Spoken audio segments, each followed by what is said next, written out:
What do you get when you cross a know-it-all newspaper columnist with an awkward, unsophisticated everyman? Yeah.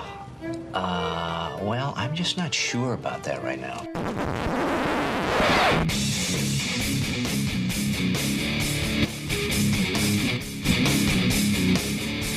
Welcome to Couch and the Rube.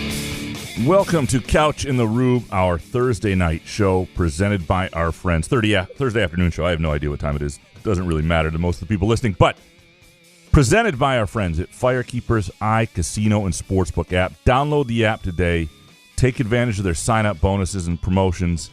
Bet the games this weekend. If you want to put a little money on the Lions to win the Super Bowl to cover the spread, you can do so on the Firekeepers iCasino and Sportsbook app. Our Thursday show also presented by our friends at Front 43 Neighborhood Pub and Cask & Company Kitchen and Bar. That's just north of Frandor on East Saginaw near the East Lansing border. Terrific place to watch football this weekend. Jason, how you doing, brother? Hello? I'm doing good. I just wanted to make sure my voice worked this time. I'm glad. I'm really scared because, honestly, before the show and after the show, my voice was fine. But during the show, it was an abomination. I apologize to the listeners, but I think people appreciate you okay? playing hurt. I should ask if you're like scrambling around. I think you got hacked or your email got hacked or something.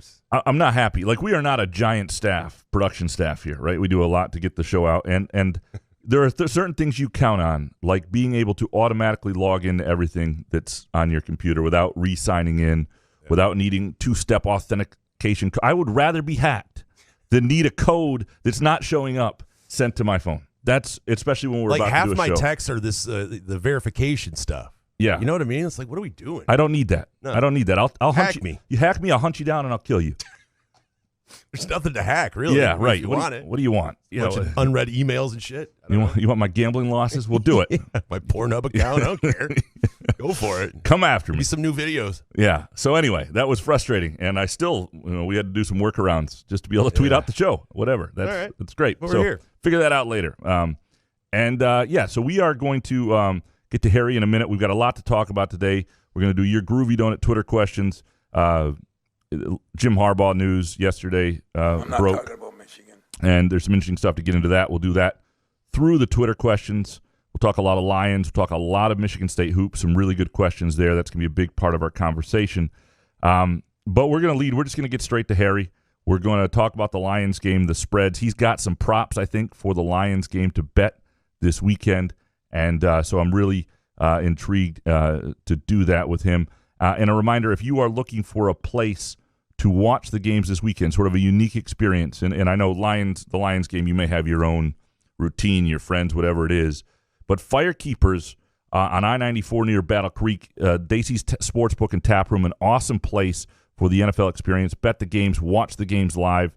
Really cool, sort of Vegas experience right in Michigan on I-94 in Battle Creek. Or just download the app. Bet it live, bet the game live as the Lions start to pull ahead. Do whatever you want to make some extra money on the Detroit Lions in this big moment.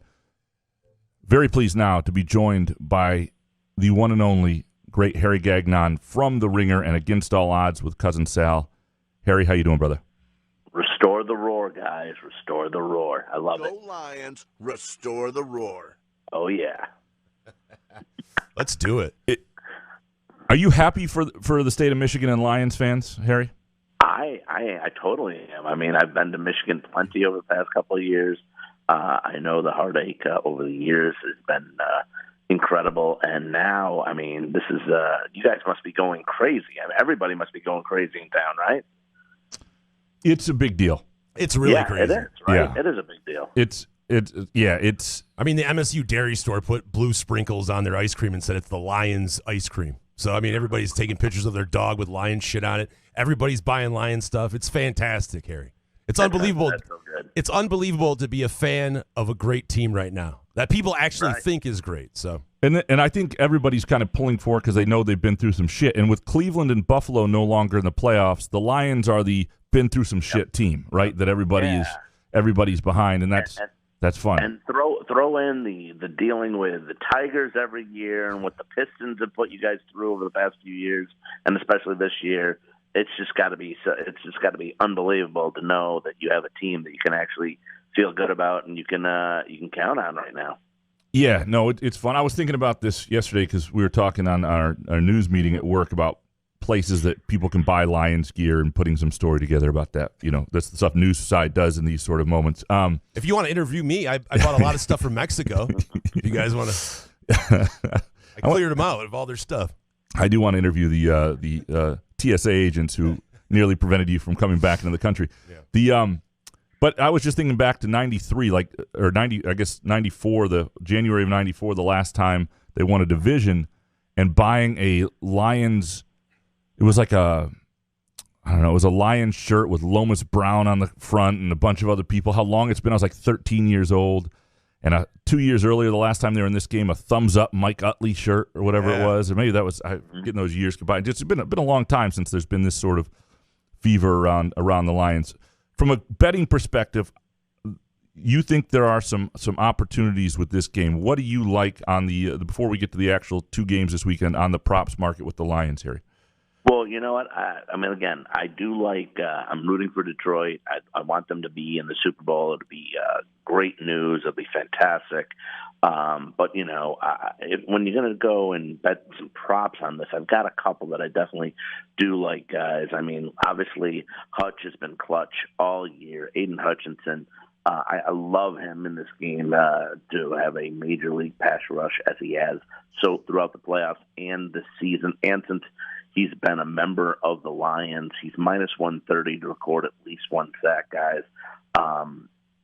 It's amazing to watch him. He's so quick and agile for defensive end. He leads the NFL in the playoffs in sacks with 3.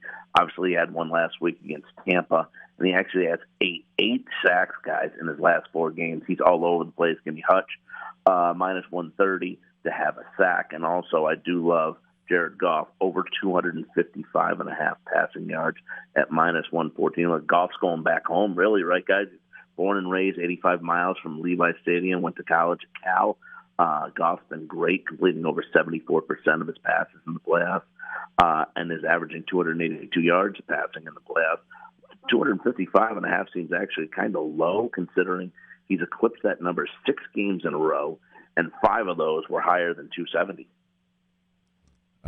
Trusting Jared Goff. That's where we are in this world. Yeah, but we've talked about it all season long about Goff and outside, but it's like Harry said, that's his hometown, so he knows the weather. It's going to be good weather. I just think weather's going to be good. I just think that they're going to try to pound the ball with Gibbs and Montgomery, so that would be my only trepidation with the 255, but I like it. All right, let's dig into these games a little bit, starting with the Lions. Getting 7 points in San Francisco. When you listen to the shows this week, you can really talk yourself into the Lions. And everybody thinks San Francisco. What shows? Yeah, just every podcast and NFL show and whatever. Yeah. The Good Morning Footballs of the world and all that stuff. But as much as I think there are some matchup things that maybe work for the Lions, and Purdy was bad last week, and Deebo Samuel probably being out is a big deal. I just find it really hard to trust this Lions team in this setting. And the score that's been in my head since last week, and this was before the Deebo Samuel news, was 31-17 San Francisco, and I can't shake it. I'm not going to actually bet this in real life because I'm not going to bet against the Lions. I'm not going to ruin that experience. I wouldn't do that. But for the sake of this bet, I just have this kind of sinking feeling, and maybe it's 30 years of sinking feelings with the Lions that I haven't quite shaken yet, but I have 31-17 in my head with the 49ers. So for the sake of this, I would take the 49ers and the points, or giving 7. Jason, where are you? Well, listen, I know I'm a diehard Lions fan, but I think I've been honest. I was honest with the Rams pick. I thought the Rams would cover that 3-point spread. This one not moving whatsoever, Harry, is just it's a little concerning, but 7 seems like a little disrespect. I know we played 2 home games, but those were 2 teams that were hot when they came into Ford Field. So I think 7. Give me the 7 all day. What do you got, Harry? Again, guys, I'm totally rooting for Detroit. And Graham, it's interesting. You said 31-17 in your head. I've got 31-27 here. I don't know who wins, but I got 31-27. I don't want to take same thing, Graham. I don't want to take Detroit and then be let down, financially, and that they didn't win the game. So what I kind of do like here, guys, I'm going to go with the over 50.5. I've seen some 51s now too. I mean, we saw Shanahan in San Francisco extremely fortunate last week to pull out their game versus Green Bay. I think Green Bay was the better team. I think we could all maybe agree to that. I know the health, you mentioned too, Debo is a huge factor. I'm kind of banking on him still being able to play. I know it's still up in the air, but boy, I think he at least gives it a try. I think their offense is going to be better than it was last week. Brandon Ayuk had over 1,300 yards this season, but he had just 3 catches for 32 yards versus the Packers. I think he needs to play a much bigger role on Sunday. Goff, I mentioned, looked great, averaging 282 yards, like I said, in the playoffs. And he has been in this position before. I think Dan Campbell's going to have this team ready. Detroit's averaging 28 points in the 2 playoff games. And I think the X factor here really could be Jahmyr Gibbs, who really got the ball a lot more and was looked to more to do more last week than Montgomery was against Tampa Bay. He scored in both games in the playoffs so far, Gibbs has. He's got 4 receptions in each game, and he scored in 6 of his last 7. I think Jahmyr Gibbs is the X factor here, and I like the game to go over 50.5, 51. I think this is going to be a very entertaining game. Like you just said, Jay, weather shouldn't be a problem. It should be like 68 in Santa Clara on Sunday.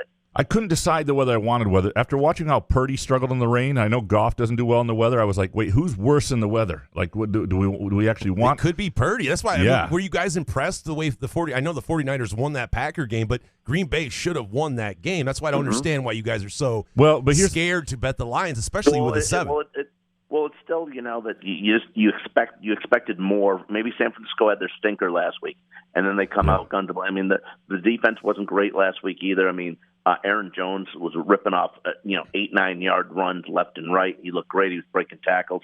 Let's hope that Jahmyr Gibbs can do that too, and Montgomery can find those holes too right off the bat, because that could be a huge factor in the game. Is the running game get going for Detroit? I'm more scared of the NFL and Roger Goodell not wanting us to be in the Super Bowl. No, he wants the San Francisco, Baltimore Ravens. I'm just saying, I'm not as scared as of the 49ers. I mean, they haven't really been that. I don't know. Well, the NFL would love it. Let's also not forget about the conspiracy theory of the colors of the NFL Super Bowl logo that have come to fruition the past few years, and this year it just happens to be purple and red. Interesting, right, guys? Interesting. I think part of it is I just can't process the idea of the Lions in the Super Bowl. So, like, picking them to win a game that gets them there is just I can't believe we're here. This is amazing. I can't. So I think it stems from that. It stems from just a lack of belief and really being See, when you say it like that, I understand. I get it. I get that there's some trepidation with the Lions and their history, but this is a different group of guys, man. If you were going to trust any group of guys to go into an away game like that, it's Dan Campbell and the guys he's got. And I do want to experience this state for the 2 weeks leading into a Lions Super Bowl. Oh I mean, it would be insanity. I will say this too, guys. That I mean, obviously, on Against All Odds, I gave out Detroit to be in the NFC Championship game before the season started, which has happened, and I gave out Campbell at 10-1 to be NFL Coach of the Year, which doesn't look like it's going to happen. But another fantastic, tremendous season.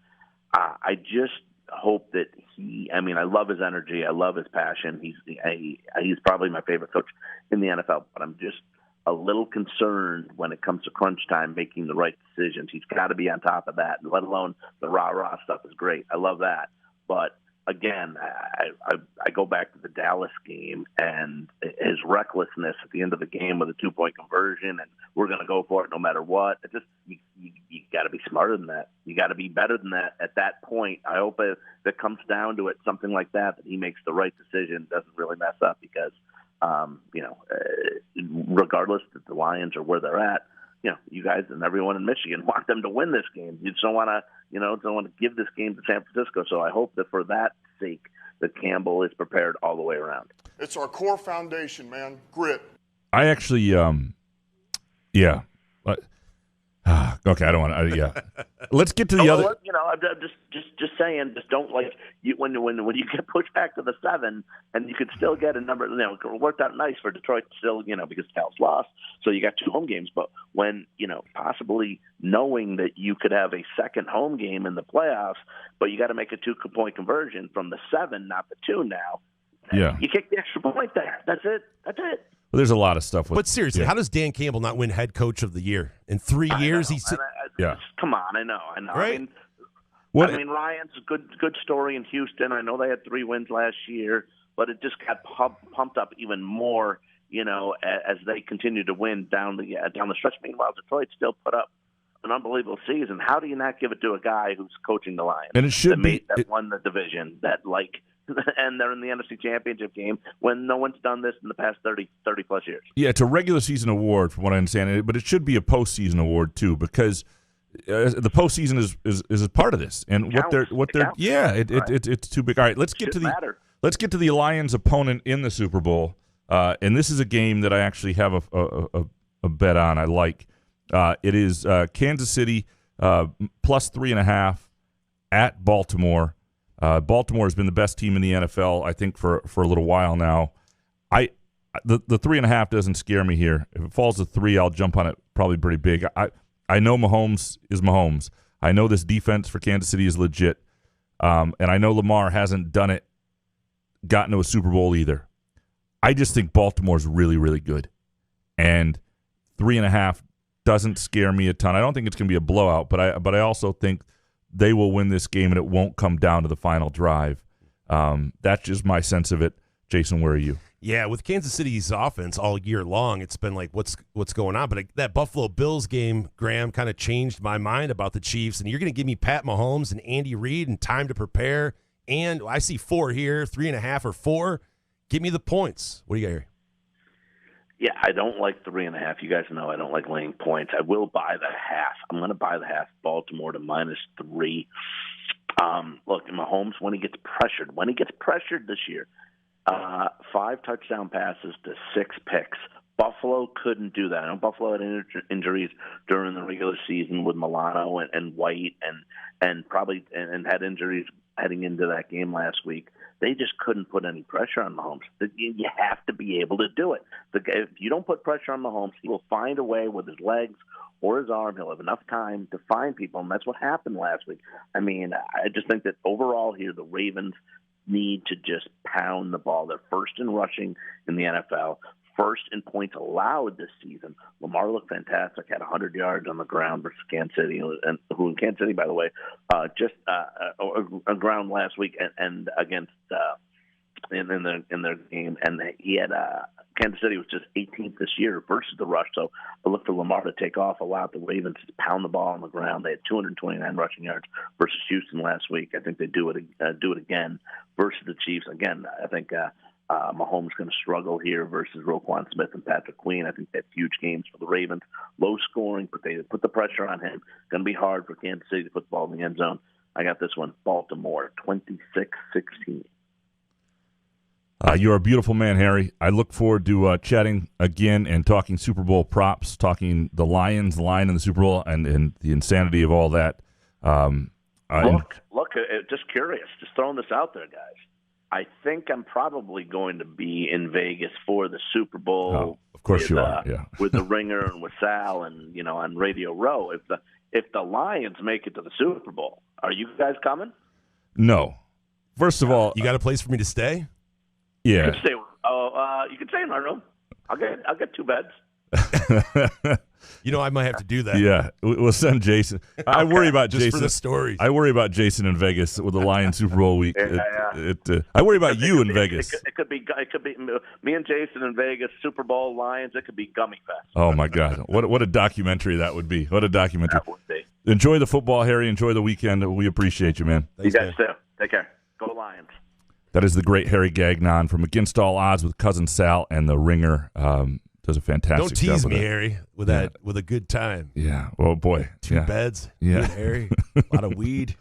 Sounds like an absolutely amazing trip. That is what we're picking this weekend, and presented by our friends at Firekeepers and the Firekeepers iCasino and Sportsbook app.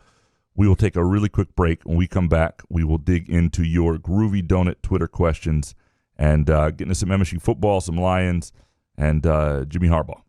Couch in the Roof. Firekeepers Online Casino and Sportsbook is the site to play from your phone, tablet, or laptop. Get in on all the football action with pre- and in-game wagering. There's showdowns every week in football that you can't miss. Plus, the college and pro hoops are red hot, and the pucks are cool. Get your first casino deposit and sports wager matched up to $500 each. Terms and conditions apply. Must be 21 or older and located in Michigan. Gambling problem? Call the Michigan Problem Gambling Helpline at 1-800-270-7117. Where else can you cheer on your team, enjoy a mouth-watering burger or savory sushi, sip on handcrafted cocktails, or one of 46 beers on tap? Take your game day or date night to Cask & Company Kitchen Bar or Front 43 Neighborhood Pub near Frandor. Two amazing places with one awesome blended modern American Asian menu. Catch the game on one of 30 60-inch TVs or stop in for the all-you-can-eat lunch buffet. Enjoy happy hour or elevate your night out at Cask & Company or Front 43 on East Saginaw in Lansing. Ever wonder how comfortable you can be and how good you can look? Put on a Muskox flannel and find out. Muskox has new arrivals for this fall, including the Caper Green Grand Flannel, which even makes couch look good. Muskox is a Detroit-based flannel company that creates soft and durable flannels made to last a lifetime. They become a great partner with Couch in the Rube, not just because they make us look good and feel good, but because they're good people too, and a socially conscious company. For every $100 purchase, $10 is donated to the Alaska Wildlife Conservation. Muskox flannels are designed with 100% cotton that is ethically sourced and double brushed for softness. Feel the quality and comfort of a Muskox flannel by ordering at GoMuskox.com, where Couch in the Rube listeners can enjoy $15 off their flannel purchase with the promo code HOFF. Find Couch in the Rube podcasts on Spreaker, iTunes, iHeartRadio, Spotify, YouTube, Facebook, Google Podcasts, CastBox, and the Rube's favorite podcast addict.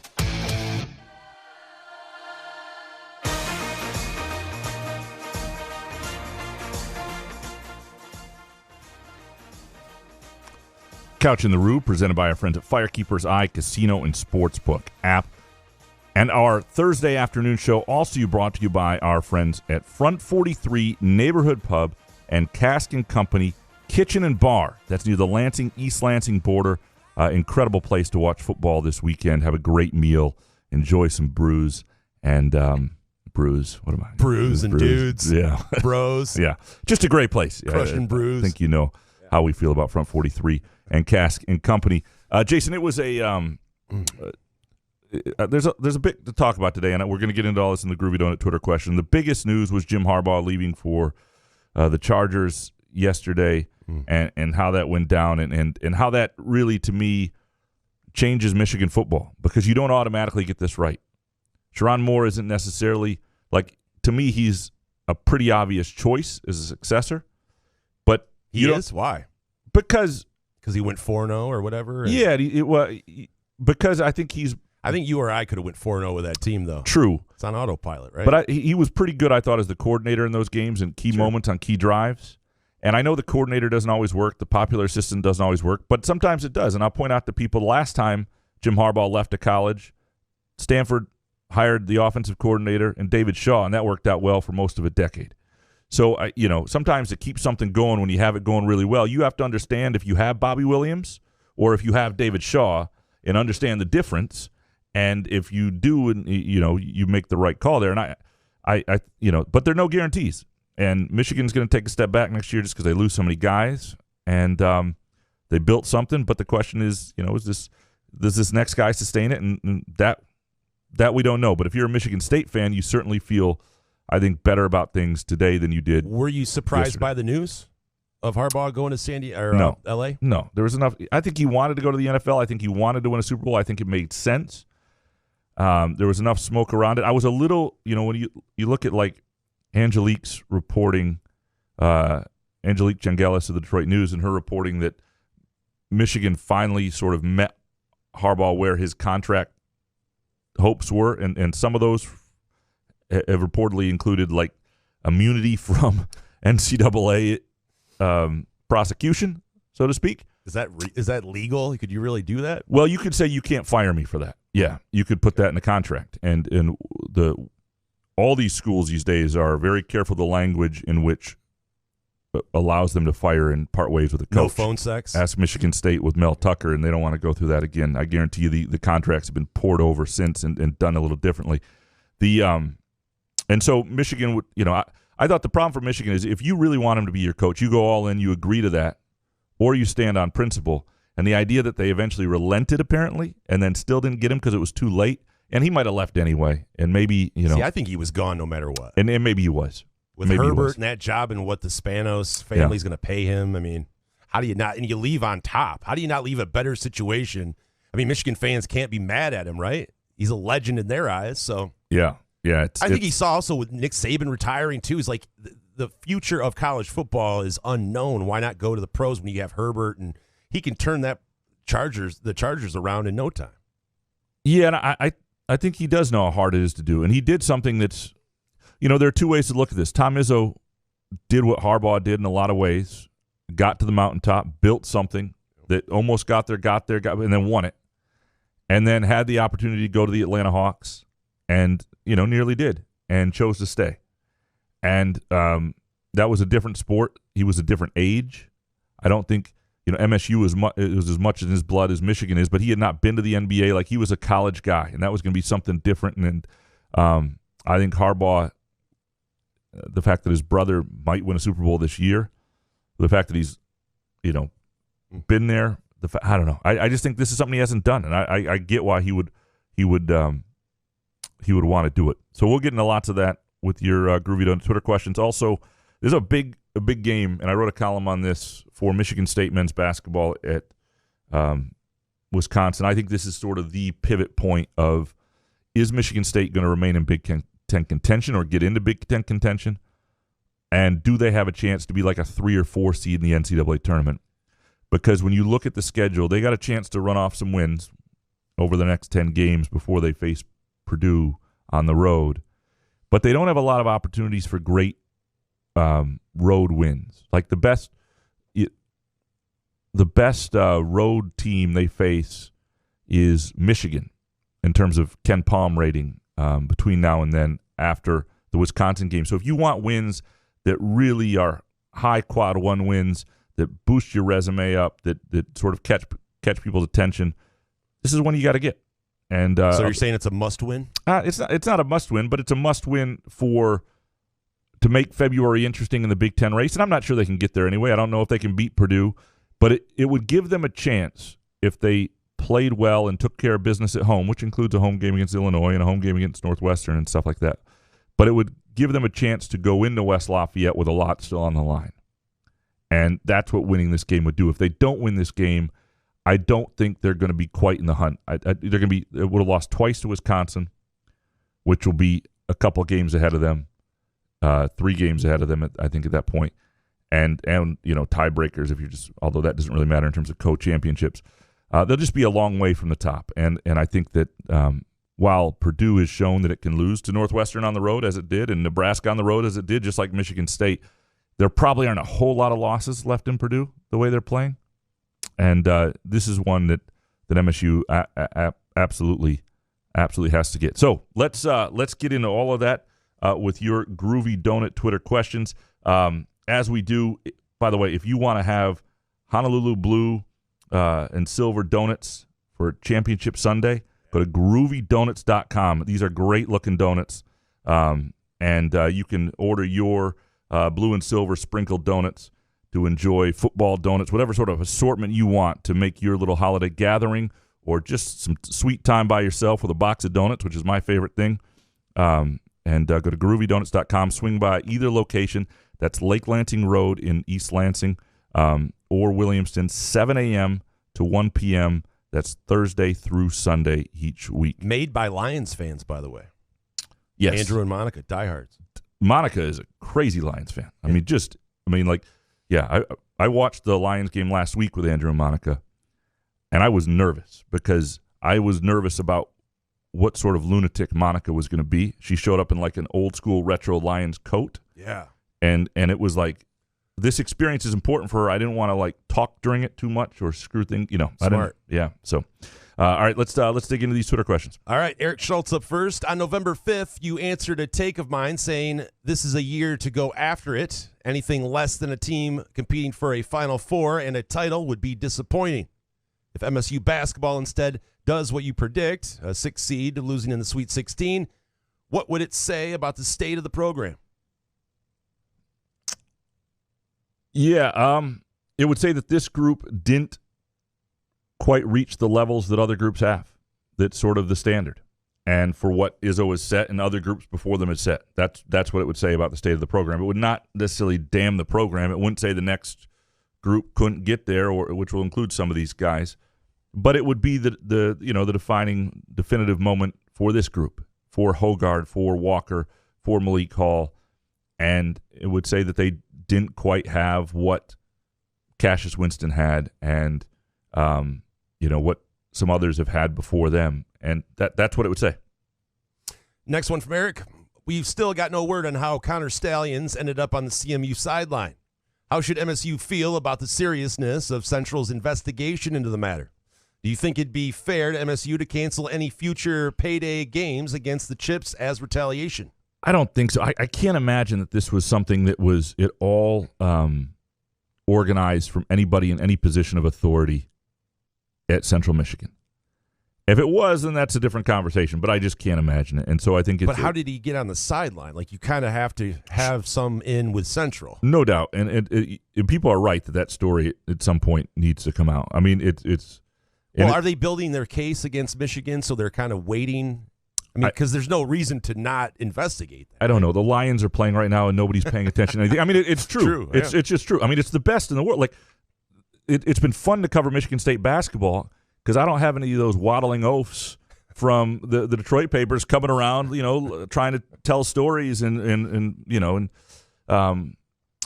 instead it's just a few of us, and it's great. Waddling it's a oafs. Better way to cover the team. And I've sort of responded to a Colton Pouncey tweet the other day. Just remind them they don't need to ever. We're good. We got this. We got this covered. After the Lions, take a vacation, go to spring training, do something else. Maybe up next. What is Tyson Walker's ceiling after MSU? He seems to be taken for granted. I don't know if he's... I think he's appreciated. Yeah. I mean, he might be, and this is an interesting column to get into. I heard on the broadcast, and I don't usually hear the broadcast, he might be the first guy under Izzo to average 20 a game, which is really remarkable considering some of the guys he's had. Wow. Which speaks to the depth of talent he usually has, and maybe a lack of depth of talent now because usually it's a little more spread out. But he is small, and he would be a small player in the NBA. He'll get a look. I mean, he's really quick. He's terrific defensively. He can run the point, which is the key for a guy like him, and he can score a little bit. He's not much smaller than Cassius Winston. He's certainly quicker and a better defender, and he's stuck for a little bit. So I do wonder if Tyson Walker in the NBA is a reserve point guard has a chance. I don't know. He'll certainly, if not, make a boatload of money overseas if he wants to because he's a scoring guard. He's everything that they want over there. But I don't. That's a really good question. And sometimes you just sort of assume that he's not an NBA guy because of his size.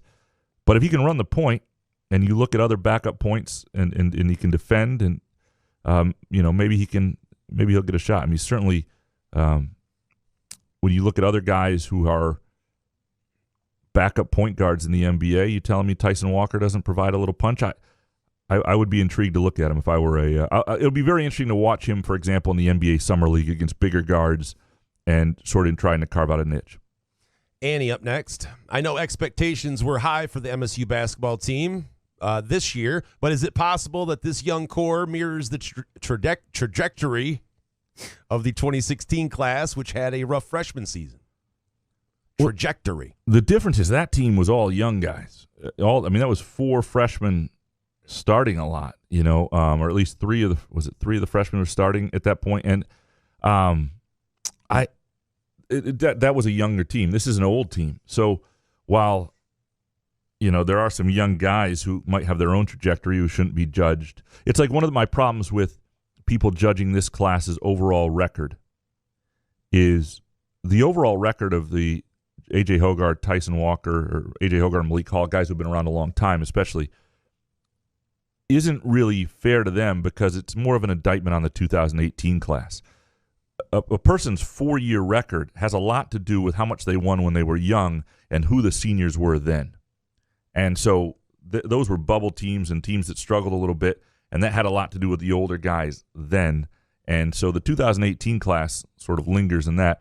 But no, I think they can be really good next year. We'll see what Jeremy Fears, recovers, and is he 100% and the same player that he was, same trajectory for him. Obviously, you look at a guy like Trey Holloman, a really important player. Jaden Akins, assuming he returns. There's some guys that are they have a chance to have a nice core, and they got good guys coming in. It's not like this is the only year it can happen, but this is a very different situation just because that class was so young, and this is a group that's much older, and being old, getting old matters in college basketball, and that's a big part of why this team ought to win. Suburban Spartan Dad next. Imagine it's a tie ball game with 2 minutes to go in the Sweet 16. Matchup agnostic. What 5 do you want out there to close the game for MSU, and why? It's certainly Hogarth, Walker, Akins, Hall. Oh. And so now the question becomes here. I didn't know if you were going to say Hall or not. Yeah, no, he's playing too well. He's averaging like 14.5 points a game in Big Ten play, even despite the 0-0 at Northwestern. The question becomes, and this is where the matchup matters, there is a world in which I would love to see them try a lineup that included Trey Holloman and go real small and shoot and move and run and defend if they could defend well enough. I don't know that they'll ever do that. But that would be something I'd like to see. I am also curious with Cohen Carr, is they're able to trust him more and more, who he'll be by then. Like, he still gets, like, if you got to defend one possession, you don't put Cohen Carr on the court right now. As much as he can do a lot of things, as great as he is with help defense, because he does get beat back door. He sometimes gets lost still a little bit. Like, the one critical position, you want him out there defensively for a lot of reasons, but not on the one possession yet. But I would be, in terms of the big man I would go to right now, it would be Carson Cooper. I think he's not the most, obviously Kohler will see what he's doing by then. I think how I feel about Sissoko, and he's not going to read the situation, and Cooper gives you a better chance there. So I would probably go Cooper with the starting lineup. Suburban Spartan Dad, the Lions +7 feels fishy as hell. What am I missing? And from Corey Ostrom, Jason, is the Lions +7 spread too much? Feels like it. Asking for my youngest son, who suddenly needs the gambling hotline number. Oh, it's just weird, Graham, that the 7 hasn't really changed. Not at all this week. So I still like it as a Lions fan. I would tell you differently if I liked San Fran to cover the spread, but I just think the Lions with a touchdown. I'm going to sprinkle some on the money line, obviously, but yeah, I just think it's a little heavy for me. Yeah, it's a line that definitely, I think it's the right line in a sense, because it makes you think, like, wait a second, maybe I do want, because you can talk yourself in either way when it's right on the 7. Right.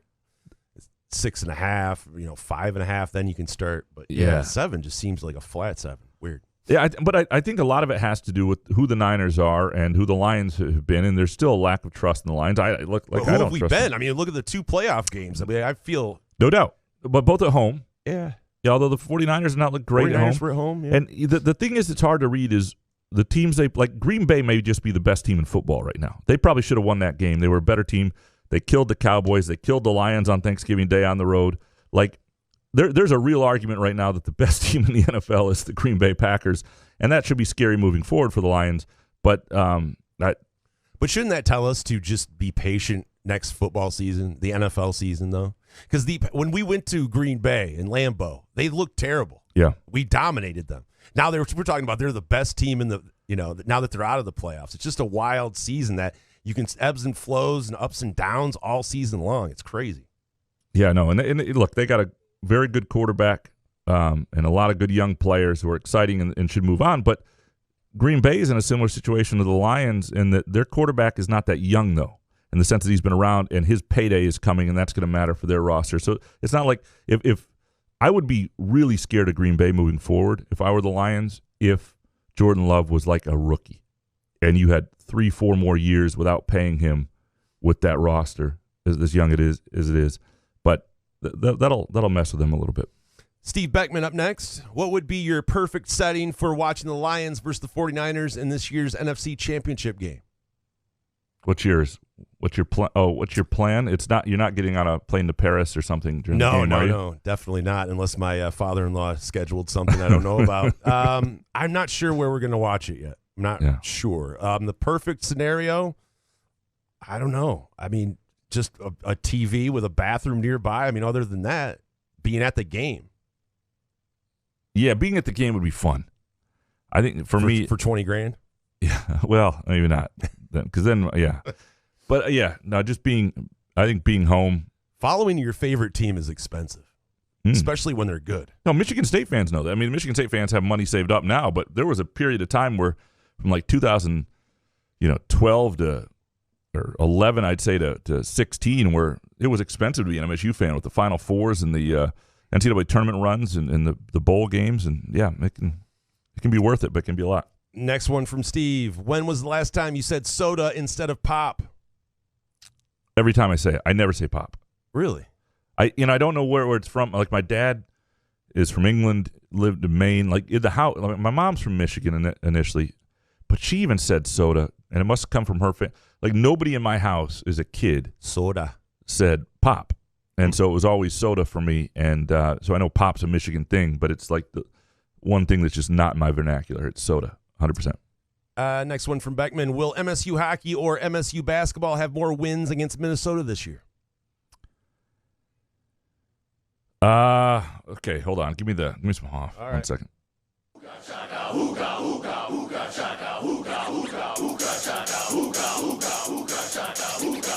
I can't stop this feeling deep inside of me. All right. I am going to say, I just wanted to double check that they had lost both those first games against Minnesota. The hockey team plays Minnesota this weekend. I'm going to say the hockey team splits Minnesota when the basketball team wins twice. So it's the basketball team. All right, Steve, will Breslin ever get louder than when Steven Izzo scored his first points? It was loud, but the a lot overall, of people were gone, right? Yeah, there have been bigger crowds. There have been more deafening moments, and in games, it's just hard to recall which ones they were. But I've heard that place at a higher decibel. Put it that way. But if Breslin were full at the time Steven scored, it would have been popped off. Last second shot, but a last second shot to beat somebody big is still. Well, we know Steven's not going to be in a game. No, but he's close. What you're saying is it louder than that? Could Breslin itself be louder than that? A last second shot to beat somebody big would do it, I think. Some dude next. My Lions fandom is intense and lifelong, on par with yours. We have always fantasized about a Lions Super Bowl appearance. For me, I swear that making it to the Super Bowl will be good enough, certainly for this season. I also feel that perhaps I'll be satisfied for the rest of my life with an appearance, even if we never win it. I don't feel this way about other championships, not even close. Where are you guys at with this? Where are you at here? Like, being in the NFC Championship game, winning 2 home playoff games, it just seems like as long as we don't get blown out by San Fran, we compete. If San Fran wins, everything else it just feels like gravy. And I'm being honest with how I feel. Like, am I going to be depressed if they lose to the 49ers? I'm sure, maybe for a couple of days, but the prospect of the future of the Lions with Brad Holmes and Dan Campbell, I feel excited about not only going to the NFC Championship game, but like being the Kansas City Chiefs of the NFC and just going 4 years fucking straight. I'm ready for all of it. Yeah, and the idea of being satisfied with the rest of your life with a Super Bowl appearance, I think that would not last forever. I think it may last for a year, but there'll be a year where all of a sudden the Packers are in it, or the Bears, or somebody else is in it, or it's been 2 years. Like, the idea that there's something more and obviously, if the Lions get to the Super Bowl and then are a playoff team for the next 3 or 4 years, you'd feel about them the way you feel about the Tigers, I think, in a lot of ways, eventually, which with that run they had from like 2006 to 2015 or whatever it was, where it was like they're there. They're in the World Series a couple times. They're in the playoffs. They had a couple times. They're probably the best team. And it just feels like something was missing. And I think eventually you would feel like something was missing. But maybe I'm wrong. And I totally agree, because Dan Campbell, Brad Holmes doing it in 3 years, you want to go. I mean, we're at the NFC Championship game, and these guys in their third year. So why would you be satisfied if we end up making it to one Super Bowl? I wouldn't be satisfied. Yeah. It's crazy to say. T-Bone's dad next. Isn't Xavier Booker essentially Adrian Payne 2.0? Highly rated pro-style big men that need necessary time to fill out, understand the game better, and hopefully develop a motor. Yeah, I was not around for Payne's first year. I think what I started sophomore year. There are differences in who they are as players. The motor is interesting with Booker. Like it really doesn't seem to be there. Like there's not this urgency to, and maybe that's just how he comes across and looks, because he is so skilled. And if that guy develops an edge at all, he'll be a terrific player, I think, just because there's so much skill there if he works at it. And but I question whether he'll develop that and to what extent. T-Bone's dad, who lasts longer in their current coaching gig, Izzo or Harbaugh? It's a good question. So really good question. Harbaugh's just starting with the Chargers. What do you do? 3-4 years with the Niners? 5. 3 years with the Niners? So I would guess he's doing a minimum of 3 years with the Chargers before. He's got a 5-year contract, right? Right. All right. Boy, but I think it's Harbaugh. Yeah, it probably is. We're probably because you just never know with Izzo. Is he gonna just one day after March just go just don't feel it anymore? When he's turning 69 here, so he's going to be it's the best year. Yeah, if he just right? 72. Yeah, I think it's. I mean, Harbaugh certainly burns out and burns bridges and wears on people and all that stuff. But I would say at this point, if I had to bet, I'd bet Harbaugh. MZA next. How soon will Jonathan Smith have MSU in the playoff? Well, okay, let's do the realistic thing that we did with, and what's fair to expect that we did with Mel Tucker, where the idea was 2024, they ought to be like really competitive and good. You see it in 2025, they ought to be there if it's ever going to happen. And this was under the idea that he was trying to meet Ohio State where they were and that sort of thing.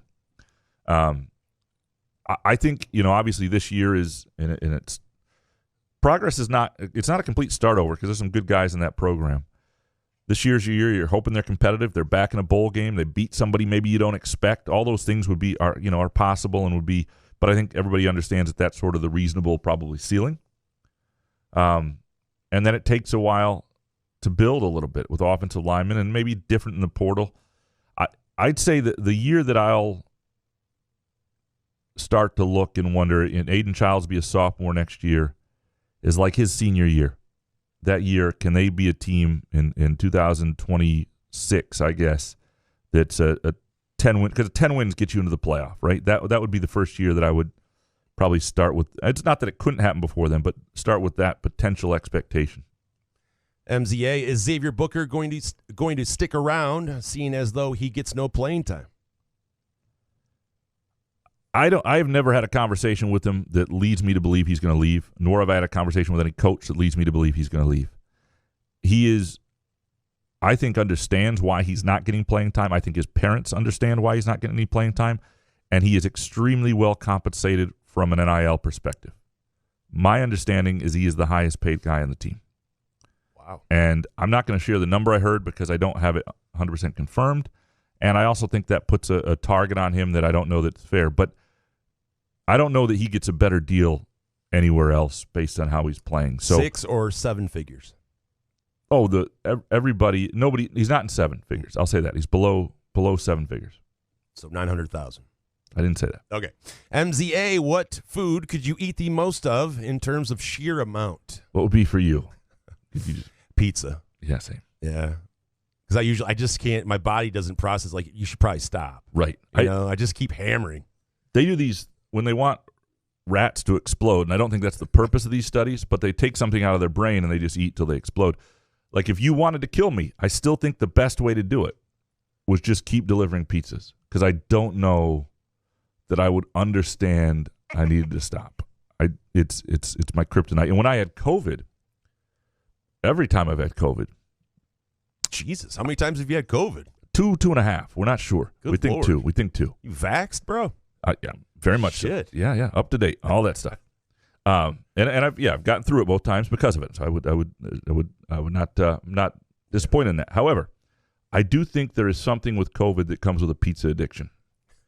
Because when I've had it, it's been like we have to have pizza every night. It's just, the taste for pizza, I just can't think about anything else. I want pizza. It's not even like maybe we should get pizza this week. It's like, which pizza place are we getting pizza from tonight? So that is yeah. All right, Pigskin Scoop next. Rube, besides this season, what is your greatest memory as a Lions fan?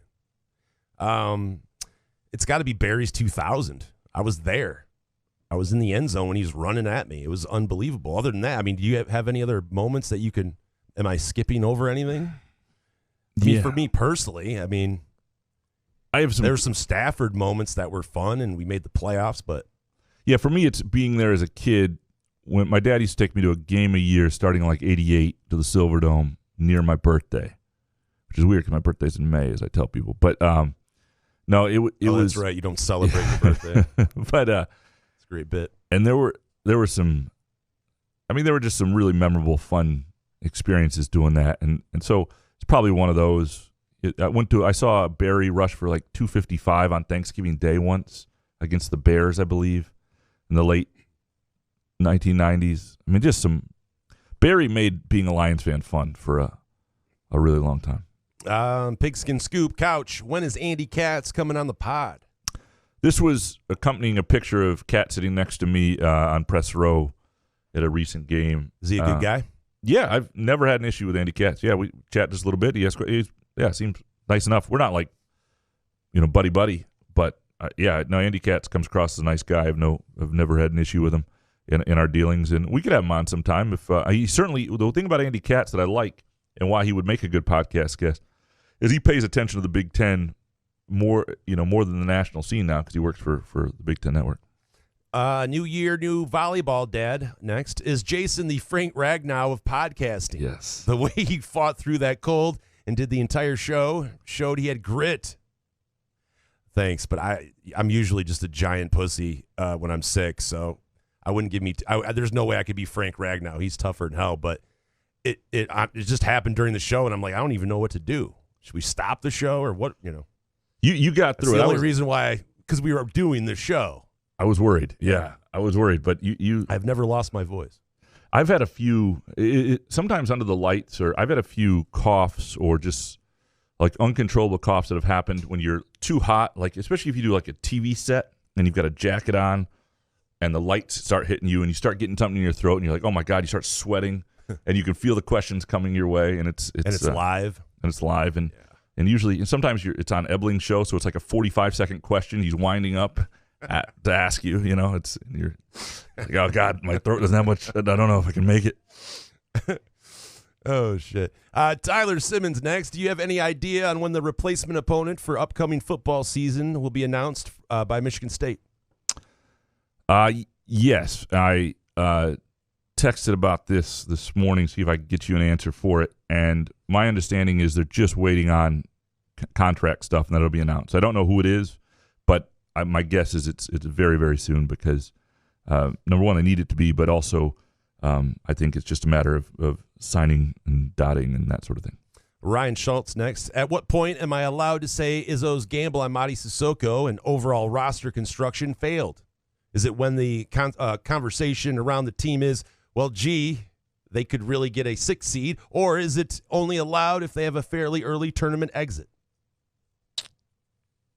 Yeah, failed is a strong word because but you can say it hasn't been fun. Yeah, you could say it didn't work, or it didn't.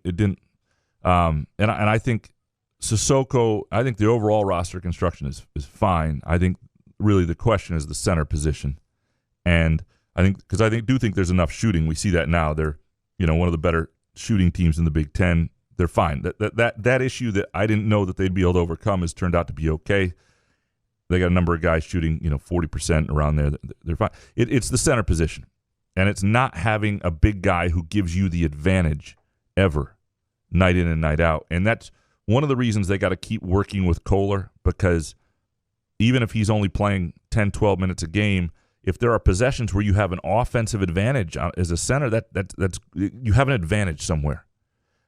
You keep working with the development of Cooper, because only against certain matchups does Sissoko ever give you that, and it's too. Mady Sissoko is like the nicest guy in the world, right? I like Mady Sissoko, and why do you have to always say that? Because it just when you're shitting on Mady Sissoko, it feels wrong. Is it really shitting though? It's not. It's just hang on to the ball. He's a senior. He's a senior, and he's had plenty of time, and great guy. It sort of is what it is. But yeah, it's the converse. I wouldn't say it's now though that it's failed. You have to see where this season develops. If they don't get a great seed and if they wind up with an early exit, certainly it didn't work there. But you got to let it happen because Kohler's recently back. Because let's see what happens against Wisconsin and can they get on a run here? And so it's not now, even though this has been it was an underwhelming start to the season. But they're almost regardless of what happens, outside of like Jackson Kohler all of a sudden really taking off offensively to the point that it's like, that's what they saw and that's what they intended. It's always going to be a group that could have been more at the 5, and they could have done more at the 5. Travis Maynard up next, and I just want to hear someone else say it out loud. Top 10 ranked Auburn is still without a single quad 1 win. Is that right? Yeah, I mean, just don't the AP vote. The AP poll shouldn't be in stories. It shouldn't be, and it's just, people don't. They don't pay attention. They don't pay attention. They don't pay attention. They do it quickly, and it gets the analytics sites, especially this deep into the season, Ken Palm and Bartorvik and KPI, all these things are better sources than the AP voters. Who, frankly, it's I don't know how anyone would have a tough time. I mean, I've often said the AP poll should be either people who are divorced, in unhappy marriages or relationships, or single, with only grown children, and can watch college basketball at least 5 nights a week. And if you don't have that, you should not have a vote. And then you need to still take 3 to 4 hours to do the poll where you go through everybody because it changes. You got to almost scrap the poll week to week and look at resumes. That's how it's done correctly. Nobody does that. They just sort of, like lemmings, look at what was last week and who won, who lost, and so you get shit like you get.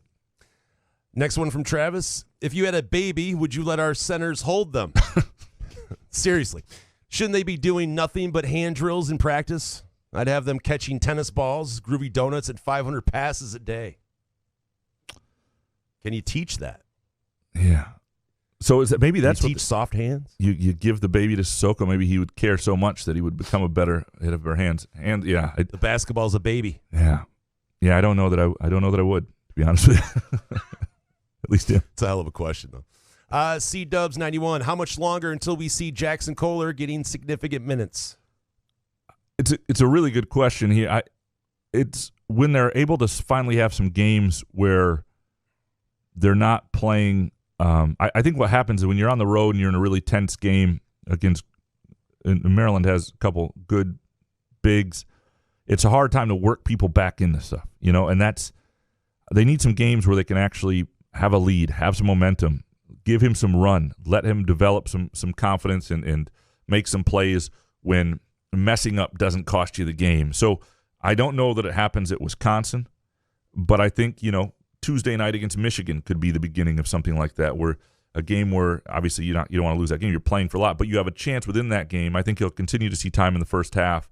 The question is he getting second half run and more minutes? And I think he's going to have to sort of prove that and show that, but he needs game states where that works. And there are some games coming up where I think it will. C-Dubs 91, relatively new listener, so I apologize if this has been covered recently. But what's the story on how you two met and started the podcast? Love what you guys are doing. Very similar to You Got Mail with Meg Ryan and Tom Hanks. We didn't. It was really slow and painful, yeah, boring. Yeah, we didn't even know we were talking to each other for a while. No, have you watched that movie recently? Like, yeah, again, does it hold up? Yeah, I'm sure it holds up for you. You kidding? Yeah, it fits right into that Hallmark Christmas sobbing. movie. Yeah, I know, it's fantastic. Yeah, no, dial-up internet and shit. It holds up better than some. I mean, obviously there are things at times that have changed. You know, the big bad bookstore coming in doesn't really work anymore. But yeah, no, I watched that. The story, the short version of the story, is that Jason was producing a friend of mine, former coworker Cody Tucker, who's a friend of Jason's. He and I were filling in on another show, and Jason was the producer. And I noticed right away, like a great love story, there was chemistry. I told my story about having $40,000 after a car accident settlement in my car. Underneath in a bag. So. Yeah, I don't even think you told the prison story that day, but you did. I told that story. I remember you were amazed by my story of $40,000, having that and driving around with it. Yeah, $40,000 in a duffel bag in a Jeep for 2 weeks. Pretty incredible. And so when Cody paying for everything with hundreds, like I was rich. When Cody moved away, and it was there was some talk of like something with the three of us. When Cody moved away, it was still like this. Good. I don't need Cody. I got Jason.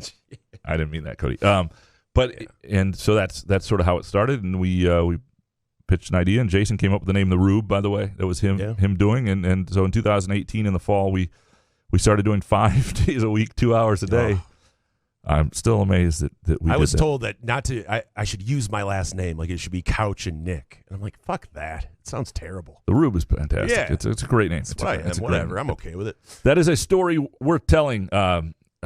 Presented by our friends at Midtown Brewing Company, 402 South Washington Avenue in downtown Lansing. I was there yesterday, by the way, had their new, they have this new fish sandwich that's just coming on the menu that's absolutely incredible, just incredible. They always have a great menu. They've done some things with booth arrangement and lighting that really even enhances what I always thought was a great vibe. Terrific place to go for a date night, to go after work, to have a drink at the bar. Huge fan of American Stout, one of my favorite beers of all time, and cozy, spacious place, great menu, great character to it, right in downtown Lansing. Go to midtownbrewing.net to check out their menu. Professor, up next. If you got to host any other currently on TV if you got to host any show currently on TV, which would you choose? You got to be a host of a show. What would it be? It would have to be one of those judges shows, like the America's Got Talent. It has to be like the easiest shit imaginable. And they get paid millions of dollars. You just tell people they're terrible or they're good. I'd want to be like the captain on Below Deck Mediterranean. It's not really hosting the show, but I don't have to have my shirt we're talking off. About those kind of shows. Well, that's not really what they're asking, but that's what I want to do. The Survivor guy. Oh, I do, yeah. Do one of those shows where it's or Bachelor or something. Yeah, Amazing Race, where you read the card at the end or whatever. You meet people after they stealing money. Yeah, that does sound amazing. I should have thought about that before I picked up a third chin. Oh, that's the thing holding you back? That's it. All right.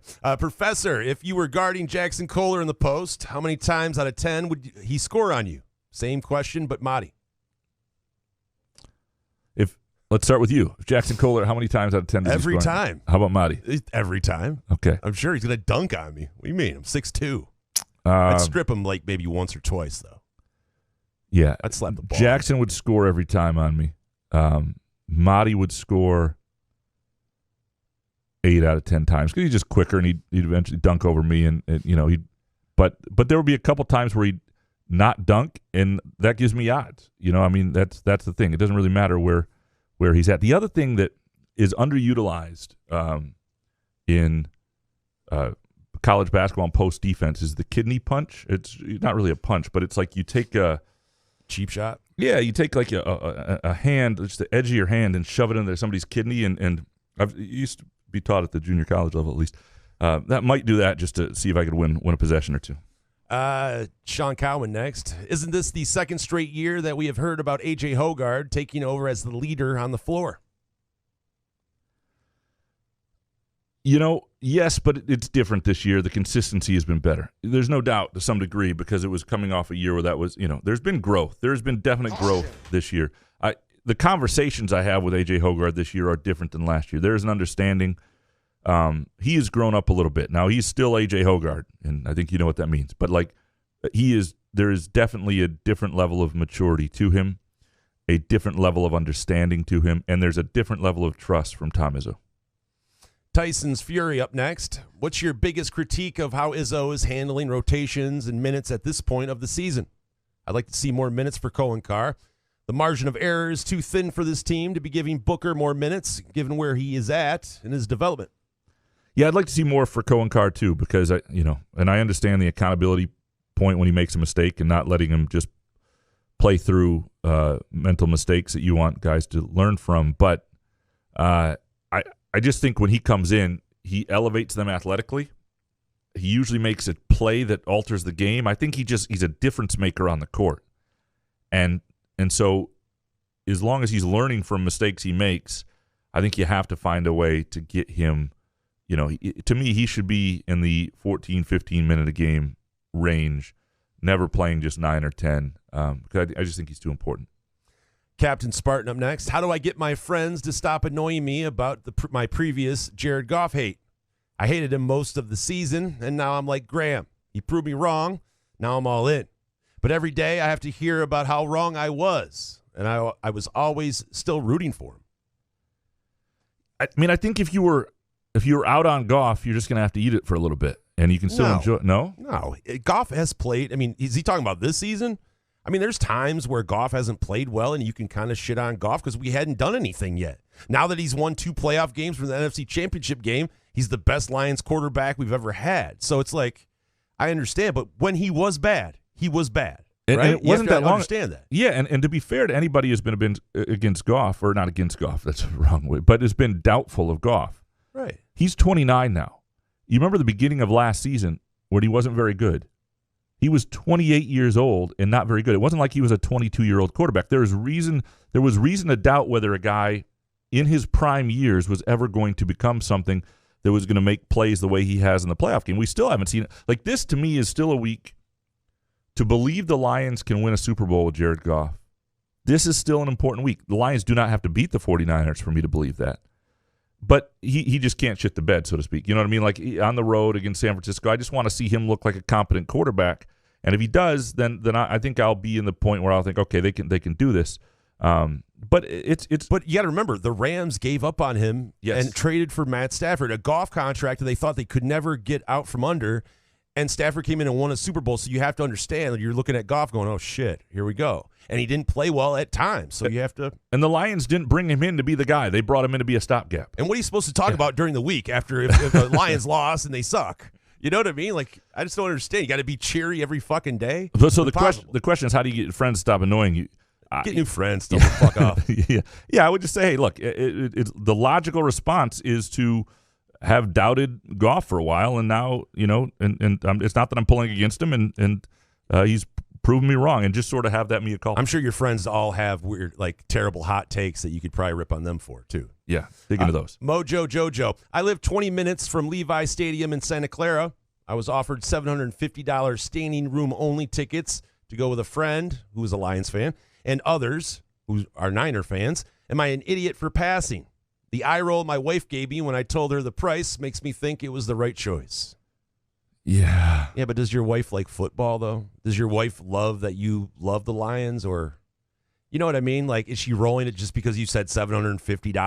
$750 isn't that bad. That's fucking insane. What are you talking about? For standing room only? Well, that's what I mean. Standing room only. To get in there with San Francisco fans? That's the bad part. Like, if $750 were... Because to me, it's all about the experience. It's not just being there. If you give me good seats in the lower bowl for $750, I'm thinking about it. Because how often do they get to the, by the way, it never happened. But he lives in Santa Clara. Like, $750 is like the price of a cheeseburger. It's like 1/20th of a mortgage payment out there. It's nothing. $750 is, that must be like the hourly wage in California. I don't even understand how people live there. So, we're looking at a different, $750 is like $37.50 in Lansing. It's not. It's a very different price scale too. So that's valid. But no, I do not think you're an idiot for passing. That's a lot of money for standing room only. Mojo Jojo. Will any journalist, aside from Mitch Albom, miss Harbaugh? His arrogance, skewed views, and overinflated ego make me think everyone will be excited for the next head coach. Yeah, not John U. Bacon. I don't. Am I right? He'll get in with more. I think for everybody, the next guy will probably be easier to deal with than Jim Harbaugh from a media standpoint. You won't have to kiss his ass all the time. But it's not even right. It's not even that. It's just like he just didn't give you much. He didn't have a dialogue. He just said weird things and stared into the distance. Yeah, but he gave you some. I mean, the weird answers always made the clips and everything. Sometimes, but sometimes he was just dismissive and disrespectful. And you just want somebody who's engaged a little bit. That's all. Treat adults like adults. You're in the room. Respect their time and answer the fucking question. Mojo Jojo, how weird of a season is 2024 going to be? No Saban, no Harbaugh, no Urban. Lots of top 25 coaches on the hot seat. First year of the 12-team playoff, and hundreds of millions spent on college kids to embarrass their rivals. Looking at you, Ohio State. It's going to be a different year. And with Saban tapping out and obviously Harbaugh leaving, you're seeing more of the old school coach saying, I don't want to do this anymore. But the 12-team playoff, I think, is going to make it fun. I think it's going to be a weird year, but I think it's going to be a fun year because I think a lot more teams are going to feel like they're a part of things and a part of the dream. And that, for all the things I think are wrong in college sports now in terms of killing fan bases or hindering fan bases' dreams, I think the 12-team playoff is not one of them, and next year will be a year that feels really cool. Gavin Haas, who's got it better than us? So, nobody. Yeah, if this is a Michigan, if you're talking about Michigan State here, or if you're talking about Michigan, I still think Michigan won a national title, so they're okay.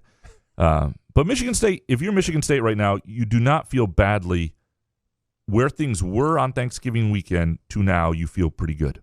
Like, obviously, you'd rather be in Michigan shoes, right? You'd rather be in different shoes. You'd rather if things worked out differently with Mel Tucker. You'd rather the dream that he built with or he had with the types of recruits he was bringing in and all that. You'd rather the whole idea worked.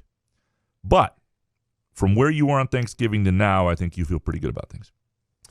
Next one from Gavin. How drastically does Harbaugh leaving impact the Big Ten?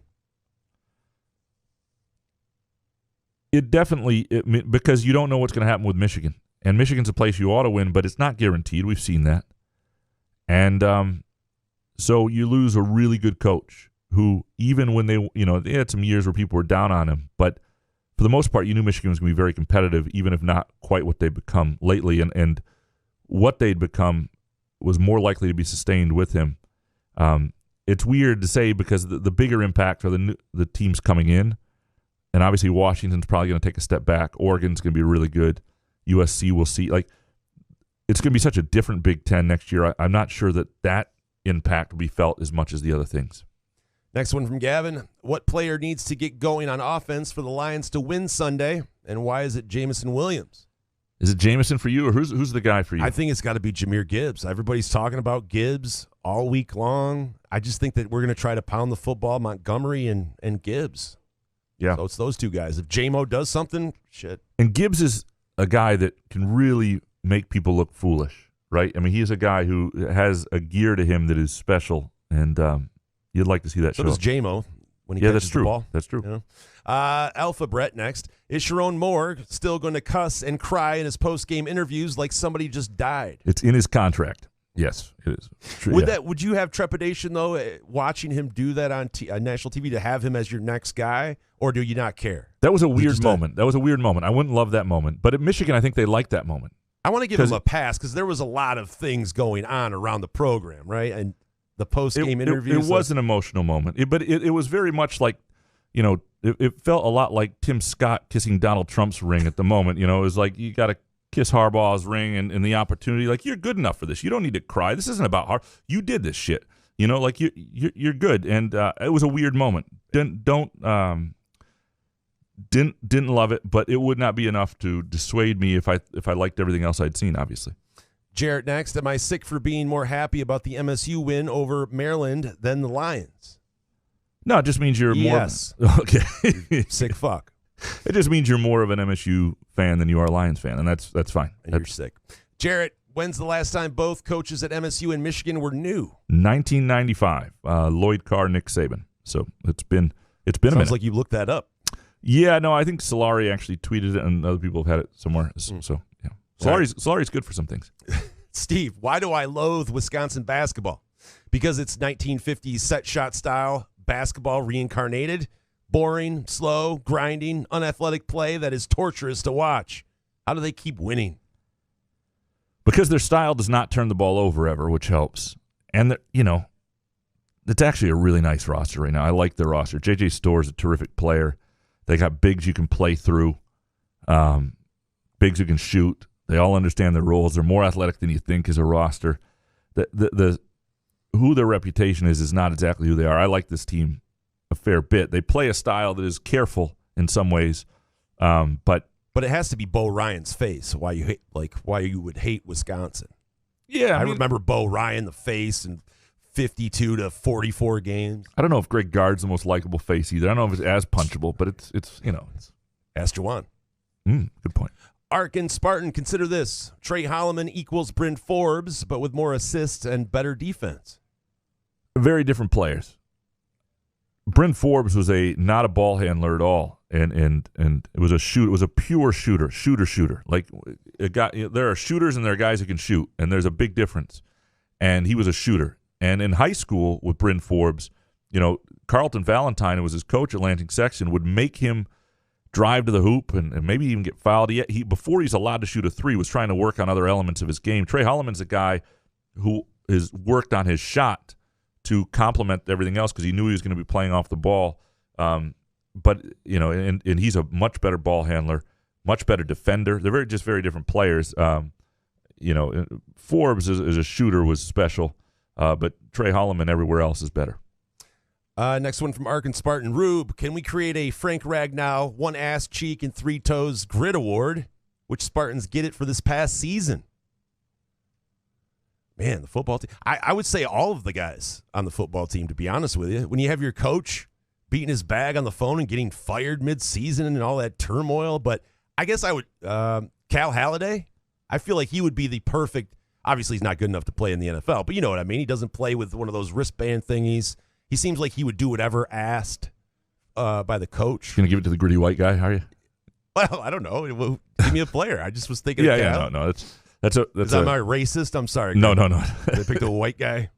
No, I think your first answer was the best answer. I think the whole team deserved a Frank Ragnow, one ass cheek, three toes. That's got to be tough. Next one from Arkin. Did you see that wackadoodle Connor Stallions cameo my friend ordered up for me? He posted it yesterday, apparently. For $75, she could have gotten a working vacuum. Oh, man. I saw Connor Stallions is doing the cameos. We almost did cameos, by the way. No, we didn't. We almost did. No, we didn't. We almost never did cameos. fucking close. If the Because pandemic, Graham wanted to do it for $5. I thought it would be fun. I thought it would be a funny thing to see who wanted to actually. Hilarious. $5, and then they cut. What's their cut? 70%? Whatever so it was. you and I split 30. The funniest thing is it's sort of a pandemic story because if the pandemic doesn't happen, who knows? But I remember it was like March 9th. It was like the day after Michigan State had played Ohio State. March 9th, I remember talking to you about it, and then I had a conversation with this young woman at Cameo about it that day, and like 2 days later, it was like, Jason and I can't even be in a room together anymore. There's no way we could shoot cameos. If we were able to be next to each other, I was not. There's no way. We were going to do it. Oh, God. That was a story we're telling, presented by our friends Midtown Brewing Company, 402 South Washington Avenue in downtown Lansing. Worth checking out. Trivia Tuesdays, by the way, have become a big hit there. I think it's a cool crowd and a fun place to get a team together on Tuesday nights at 7 o'clock to play trivia. So if you got a group of friends and want to test your knowledge, a good time to do it. Midtown Brewing Company in downtown Lansing. Spartan 18770 next. Is Ward Manuel up to the job of hiring a football and a basketball coach in the next few months? And from Matt Kenny, should Michigan consider moving on from Manuel before hiring new coaches? Manuel, sorry. It should be Matt Venny, and that's my bad. Every time I type Matt Venny's name, the auto K, and usually I catch it, and I apologize, Matt. It's a good question. I am not a huge there must be things that Ward Manuel does really well behind the scenes, and I'm not being facetious in that sense. That I just don't know the man, and I don't know everything that he does there, and so he has to have strengths, or he wouldn't still be in the job. From an outsider's perspective, I would have some questions, but it's too. You're certainly not going to not hire, Sharon Moore, because that's going to happen now. But the basketball situation is something he's going to have to decide in the very near future. Next one. And frankly, if you don't want him to make that move, you need to do something, before the end of March, because you might be making that decision. Next one from Spartan. With Jonathan Smith's recruiting emphasis on offensive linemen, is MSU going to be the Wisconsin of the Eastern Conference? That would be badass. Yeah, the Eastern Solid Conference. O-line. Yeah, they need that. My idea is to create an NIL just for the offensive line. I think there is something but something that like really becomes popular there that people put money into and they know it's going to the offensive line, and it would just make a ton of sense. And that would be a way to build a unit that was special. And I think MSU is a place where you could have a special offensive line. And if you did have a special offensive line, you would more regularly have a team that was competing for playoff spots. Spartan, Jason, what is Graham's worst habit? It has to be eating, right? Yes. Right? That's your worst habit. You just admitted that you hammer food. It's not. Pizzas. I had the cleaning. And my wife has been gone all week, and she's meeting me in Madison, and the cleaning that had to be done. Better get a crew over there. Well, no, just inside the freezer for the soda that exploded, because I left it in the freezer was quite a process this morning. That was bring everything out, some warm water, hose it all down. Yeah, it's great. Fart soup next. My wife just referred to one of those sports shows I listen to as Couch and the Grouch. Was she thinking of Spartan speak? It certainly wasn't this one.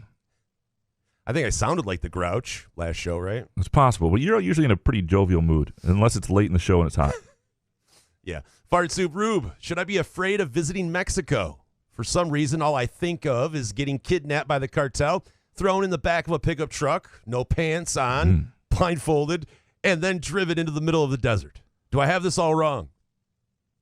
I mean, no. I'm sure that happened somewhere. I would stop reading national news like NewYorkPost.com like I do. Well, you don't go to Tijuana, man. You're going to you're going to, back in the day I would have, but Juarez we're in Cabo where they the cartels want you to be there, so they don't want anyone harmed. I know there's been stories of, cartels storming the beach. It's only scary if you're trying to get some edibles over. Which you tried to last time. I did. Yeah. I was successful. Yeah, absolutely. It was a little scary, though. Fart Soup, Jason and Graham. It's your first night in Mexican prison. Out of a shadowy corner, your worst nightmare appears. Hondo, what's your first move to assert your dominance? All right, somebody with prison experience, what is your move to assert dominance? Do you stand up and just, beat your chest? Well, if you have other members in the cell, you kind of talk to them somehow. Maybe if you have a little Spanish knowledge or something, you can talk shit about him to focus everybody on Hondo. Okay. So they go after him first. Kind of go, what is this gringo, huh? This guy. I would, if I was really nervous, I would try to bite my ear off, because I feel like if you're the guy who tries to eat your own ear, nobody fucks with you. Like, nobody wants to mess with that guy. So you cut off your ear? No, you just with your mouth keep trying to gnaw on your ear. You don't do anything, you can't reach it. But if you're trying to eat your own ear with your mouth, nobody fucks with that guy. Oh, Am I right? Shit, I would be scared of you. Yeah, that's crazy. J.C. Wiltz, what is it with younger and maybe better brothers that MSU can or won't recruit? Lawyer Christie now fears? They've recruited some of them. I mean, it's Jeremiah Fears committed to Illinois, young player, class of 2025. Sometimes it's Christie, I think, was a guy who, based on experience, it probably wasn't going to happen with his younger brother. Lawyer, same deal. Think about Lawyer is much more, not just it didn't work at MSU, but that was a fan social media experience. That's on MSU fans.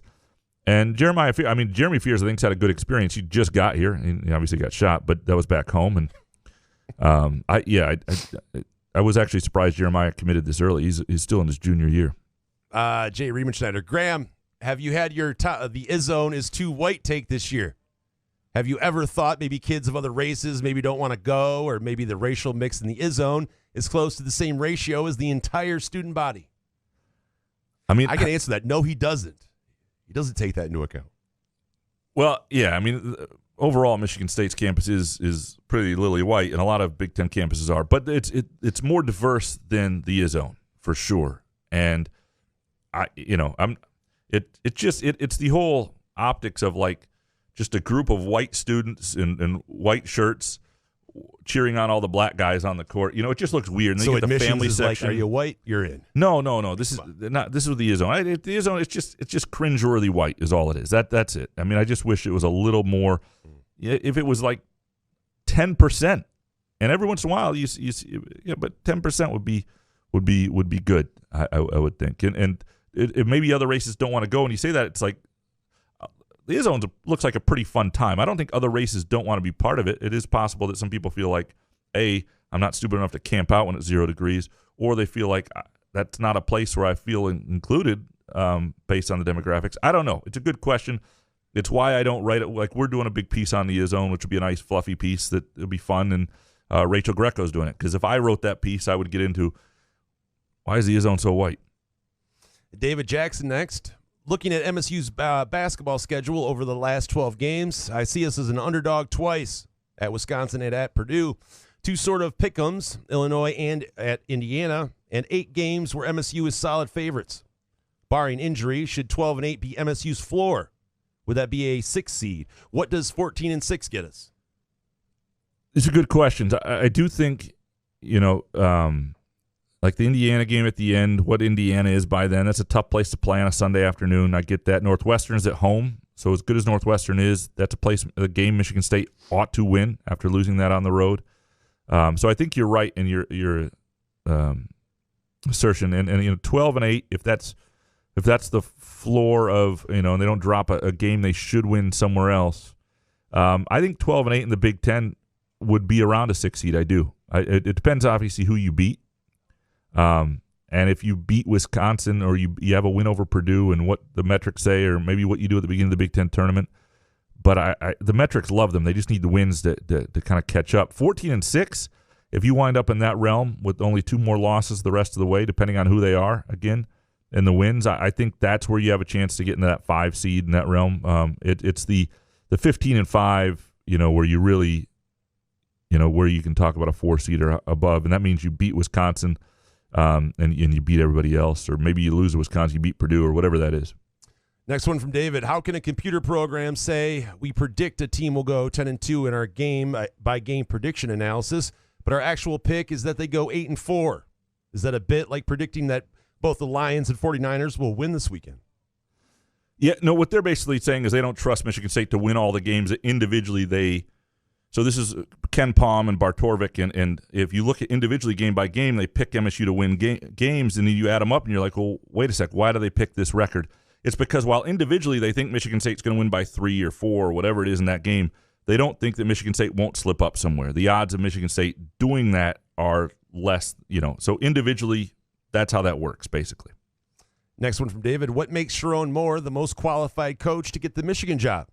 He's only 37, and his head coaching experience was only 3 hours per Saturday with Harbaugh handling all the prep. Well, there might be somebody better, but I would want to go in the Harbaugh tree right now because it didn't work with Brady Hoke, who had won at Ball State, although it really built to one big year there, and it was going to fall apart after that. Or Rich Rodriguez, who was fantastic at West Virginia. Like, he's a really good coach. It didn't work.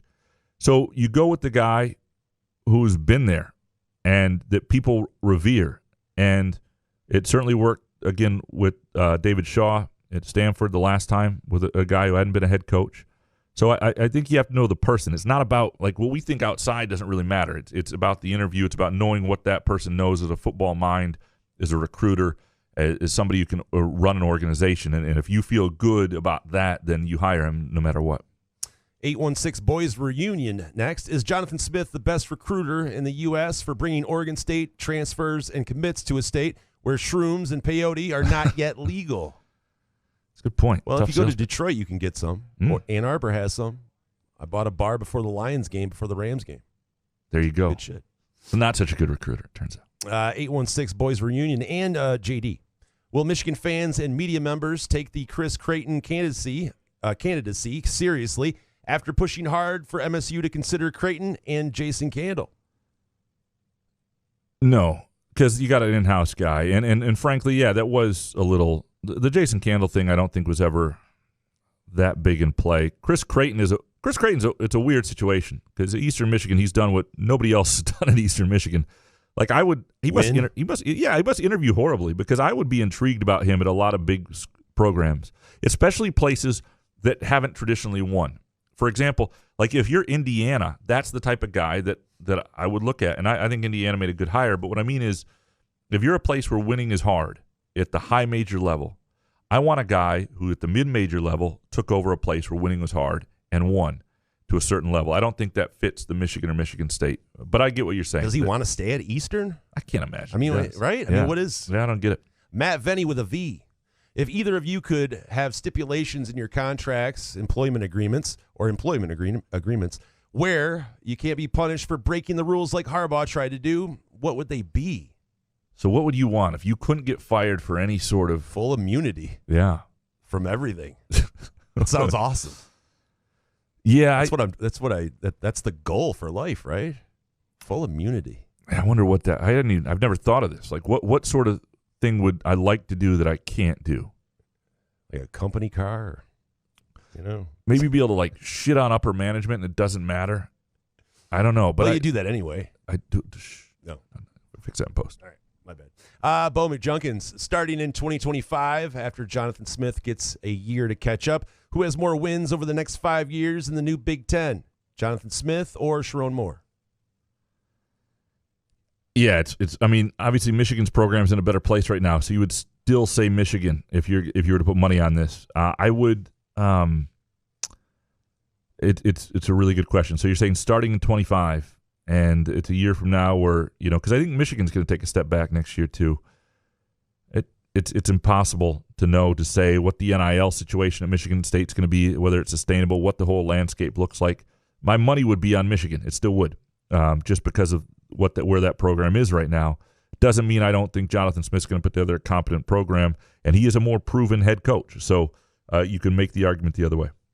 Next one from Bo. The Blue Wall wanted to know if Mel Tucker had an Applebee's gift card included in his contract, but no one bats an eye or bothers to question an innocent man when he asked for an immunity clause. That's totally normal, right? It's not. And I get that some people think it's just to protect, that he thinks the NCAA is coming after him and unfairly, and so that it's not. It's not at all. And they're, But that's what's being reported. Right. Do we know for sure? But. Right. And there definitely are some factions of Detroit media that aren't as critical of Michigan as Michigan State. We know that now in the columnist ranks. Jumping kitten kisses.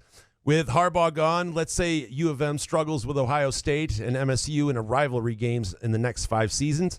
Is there a scenario where Michigan looks to drop one team as a lock game, and who would it be? No. There's too much money involved, and I had I looked into this a little bit, just asking after the situation in the tunnel at U of M, because I wondered about taking a couple years off, like if it was time to just step back from the rivalry for health. Michigan and Michigan State wouldn't do that. There's just too much money for both programs in that game. Same with U of M, Ohio State. Those games are going to be priorities for Michigan forever. Zabroqua, Spartan, where do you think the NCAA goes with the Michigan investigation after Harbaugh? I don't know. I mean, Harbaugh is still a little bit a part of it, but it's about Michigan's program. And the question is, do they suspend whoever the head coach is? Is that part of the punishment?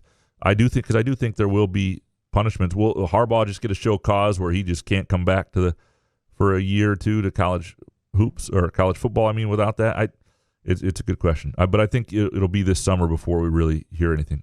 Couch on Fire, do you think the animosity with Michigan will die down a bit with Harbaugh gone? No. No. It might with – okay, so you have 2 new coaches, one who's not from the area, and most of his staff has not been part of the rivalry. Doesn't matter. You've got another coach who's less annoying on the outset than Harbaugh. Harbaugh is – who Harbaugh was, sort of this catatonic, weird state that he would be in, sometimes answering questions. I mean, he's just kind of a weird dude. Like, who Harbaugh was got under people's skin. And I don't know that Sharon Moore will do the same. So I think there could be the rivalry itself between the fan bases will not change, but the animosity, but the triggers, I should say, from those, the coaches bring. I don't know. That's a good question. I'm probably wrong. Couch on fire. So our Super Bowl choices from the AFC are really Taylor Swift and another Harbaugh. I don't know what people shit on Taylor Swift for. I like Taylor Swift. I like seeing her every once in a while. I don't She's mind a good-looking chick. I mean, she's up in the. I mean, it's better than seeing other people, I guess. I don't know. It's a cool Doesn't bother story. me. She's like the biggest star in the world right now, and she's at Kansas City Chiefs games. I love it. And then you got Jason Kelly jumping out bare-chested, and I mean, it's fun. I do not have a problem with it. Couch on fire. Most critical MSU basketball player for the remainder of the season. It's still A.J. Hoggard, because, you know, if he is what he's been and then can even elevate a little, I still think he is it. If it's somebody growing into something more, though, I mean, you know, and we can argue the Malik Hall has importance and all this, but it's something happening with a young player that elevates them, be it Cohen Carr becoming a guy that, boy, he is a real difference maker on the court, and it's seen, and it just changes them a little, or one of the big men, probably not going to be Sissoko, so it's Cooper or Kohler, taking a step where you see some repeated things where you go, boy, that's an advantage they create. So something like that would be big that we haven't seen, but it's still Hoggard. Tim Horton up next. The Kohl Center at Wisconsin is huge. How can MSU send 1,000 fans from its hockey student section to the final series the weekend of March 1st and 2nd? There has been a donor out there willing there has to be a donor out there willing to make this happen, right?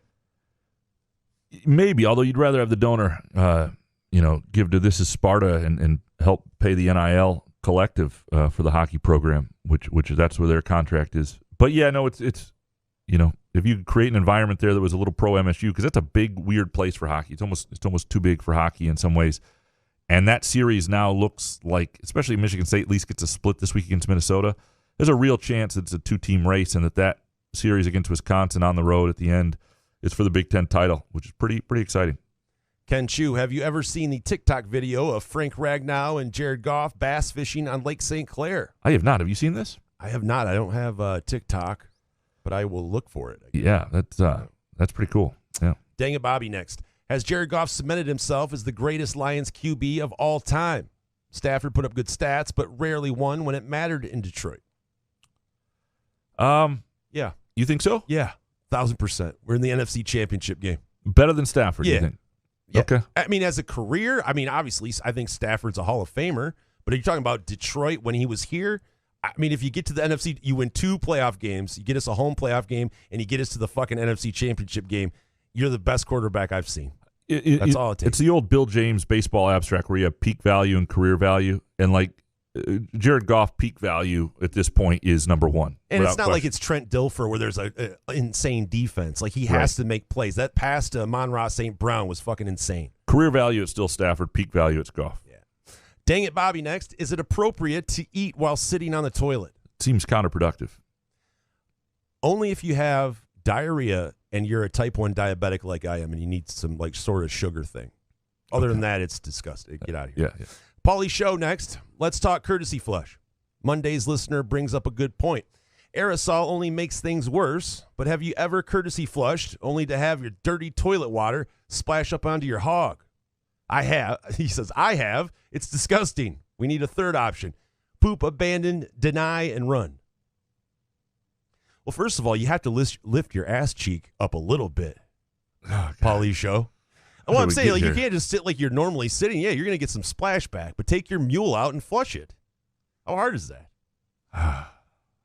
When I read it through, I didn't think it was quite as disgusting as it sounded when we read it. I'm just saying, courtesy flush is easy. Yeah, got it. Yeah, a little splashback. Who cares? And the abandon, deny, and run only goes so far. Eventually, people know. You got to. Yeah, I wouldn't. Yeah, you can't run from a stench. Yeah, and people might know. They see you coming out. You don't want running. Your face gets red. You get sweaty. It's not good. It's not good. People know the shame. Dark Mantonio. Jason, after doing this podcast style for so long, could you go back to terrestrial radio? No. I mean, obviously, we can be bought. I mean, I think there would be there's no one going to offer us anything like that. But, fuck, no. Yeah, they have to start at the same time every day, and it would. That's the least of the problems. Yeah, we could do it. The problem with the terrestrial radio is it sucks. Like the problem with terrestrial radio is, like you get on if you do a show that like this show will be 2 hours, right? Terrestrial radio, you do the same topics a couple times because you have a different audience in the morning, a different audience. If you do say 3 to 5. You have a different audience at 3 than you do at 5, so you rehash. You have commercials, so it's a bad podcast that hit like every 8 minutes. Yeah. It's just not. It's not good. And the average listener, it's not even good for advertisers. The average listener is like 11 minutes long or something like that. And I mean, I'm always trying to explain that. I explain it to our advertisers. You get so much more in a podcast because people are captive and they listen longer, and they it's just a better medium than terrestrial radio at this point. Not that I don't. It's just not as fun either. Dark Mantonio. Michigan will be in need of a new quarterback. Could it be Cade McNamara? Does he have I don't know what his eligibility situation is. I can't imagine him going back. He just got a 9th year. Did he? Yeah. No, I can't imagine it. All right. Hans Jurgen, who would you like to murder most? Is there somebody in this world? Child molesters. I don't really want to murder anyone, but I can murder a child molester. I could do it once a week.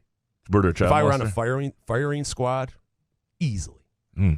Yeah, for me, it would just be whoever the worst person in the world was who was causing the most damage to the most people and really creating suffering. That would be who I would kill. I think that's fair. All right. Hans Jurgen, is it pathetic when your football team sucks and you start jumping on the bandwagon of your school's successful non-revenue sports teams hoping to recoup your self-worth?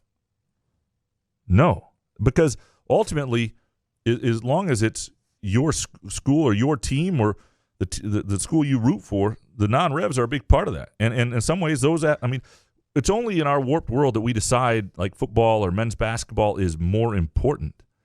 In a lot of ways, if your school's volleyball team or women's basketball team or baseball team is better than your rival schools, use that. I mean, there's nothing that makes football better than baseball inherently. It's just I don't really. Yeah, of course, enjoy it. And I think non-revs can be a great way to, even if it's not something you follow as passionately, as closely as maybe football, men's basketball. It's a great way to have a something when one of those teams gets on a run, you get excited about. There's a diversion. It's something. It's something usually that if they're not very good, you don't have to pay attention to. But if they're good, it gives you a diversion. It gives you a distraction. It gives you something to get excited about that you don't always get. Next one from Hans. Shouldn't we have tried harder to make things work with Pierre Brooks? We could really use a small forward who could shoot right now. How do we get Izzo to play Sissoko and Cooper less? Yeah. Sorry, I was answering a text and missed the question. All right, I got you. Shouldn't we have tried harder to make things work with Pierre Brooks? We could really use a small forward who could shoot right now. How do we get Izzo to play Sissoko and Cooper less? Yeah, you with Pierre Brooks, they're fine without him. It wasn't going to work. He needed a fresh start. It's worked out really well. So Cooper, you don't want to play less. Sissoko, they're just married to him, and he is a guy who also is somebody whose ball screen defense they like, whose experience they like. It's going to be frustrating at times, but they are going to stick with him. Let's jump down to Jake. We've got to wrap up here because we need to get out of the studio. We apologize to our listeners. Let's jump down and do Jake's first, and then the Upper Deck Jerk guy. All right. From the Hawk, what's it going to take on Friday night for MSU to keep close against Wisconsin and Madison? Yeah, just a healthy Malik Hall and not turning the ball over. They've been fine in Madison. I don't think Wisconsin doesn't run. As long as they don't shoot horribly, I think this will be a really competitive game, tight to the final whistle. Upper Deck Jerk guy, which one of you is the biggest Holden Coke Bold? Oh, shit. All right, one second.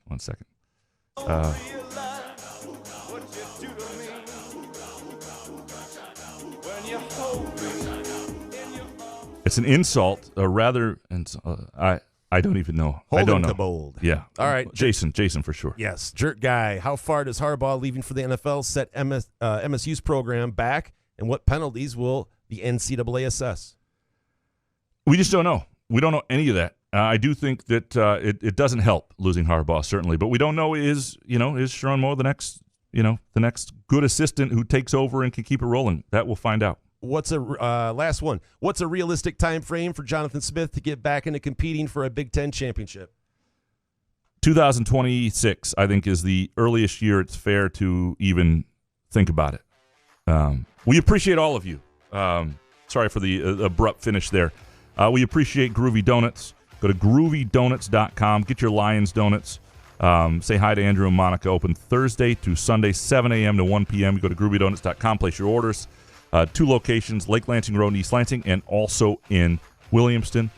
We appreciate Firekeeper's Casino and Sportsbook app. Download the app today. Bet the games. Thanks, of course, to Front 43 and Cask & Company and Midtown Brewing Company. Enjoy the Lions game. We'll be back next week and talk about it. Good show, man. Yeah, man. Couch in the Roof.